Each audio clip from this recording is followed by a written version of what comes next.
street art. Street art photography has been a great hobby of mine, and I take photos of street art all around the world. I've spent the last day, or 2 days, taking photos of street art here in Buenos Aires. And I think it has a lot of similarities with ACT, in that there is a lot of psychological flexibility when you are taking photos of street art. You are, like I am going behind into alleys and places where people don't go. I go to neighborhoods where tourists don't go. I see beauty where other people see trash. And so I think it really practices flexibility. I think there's also an ethereal aspect to street art, in that sometimes you won't find the pieces that you're looking for.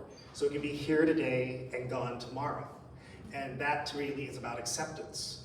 That acceptance is a big part. You're not going to find the street art that you just saw on Instagram yesterday in the same spot today.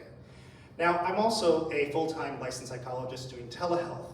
And by doing telehealth, I can't do the physical metaphors like the rope exercise with patients.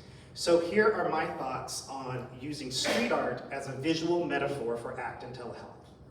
So acceptance is obviously a big piece.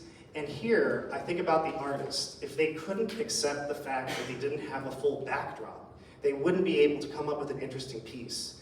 But by accepting the limitations, they made a piece where our brain fills in the image that they've already made. Acceptance is a real key part of many of the processes we have to use in ACT. So the values are another piece that are really important.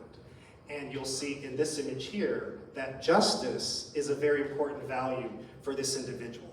But if you look more closely at the image, you're going to see the committed actions that are required to live a life of justice.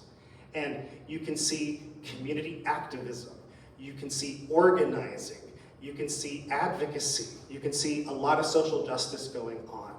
And that's a life where their values and committed actions are congruent.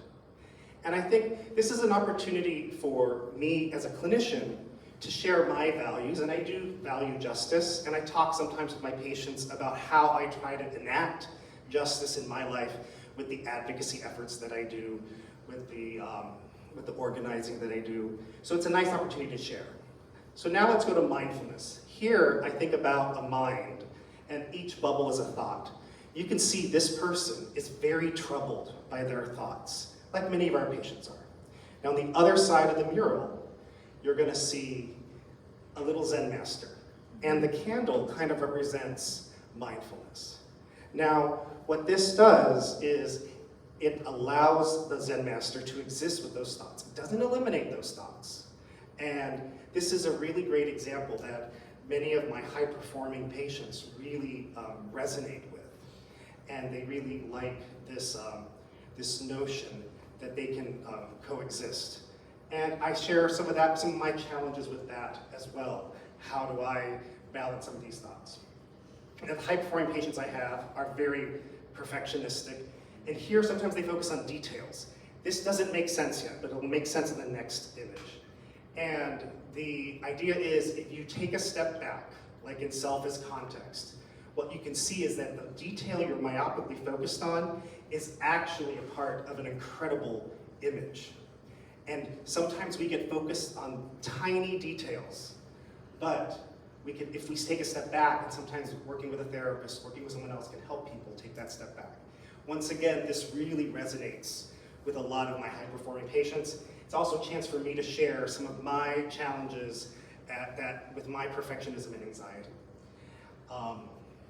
So the next one is about filters. So how do you see the world? So here with a red filter, you see two skeletons touching each other, and because they're skeletons, they're dead. So let's change this to a blue filter, and you'll see a very different image.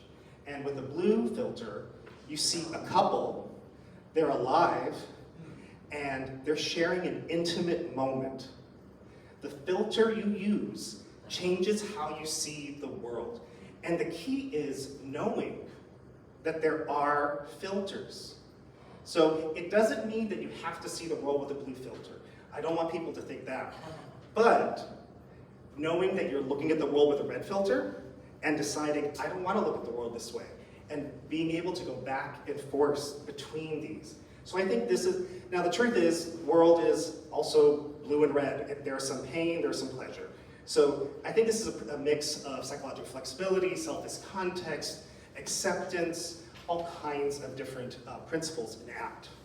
So in sum, these are my thoughts on using street art as a visual metaphor for ACT and telehealth. And if you want to check out some street art and I'm in your neighborhood, be like Blondie and call me.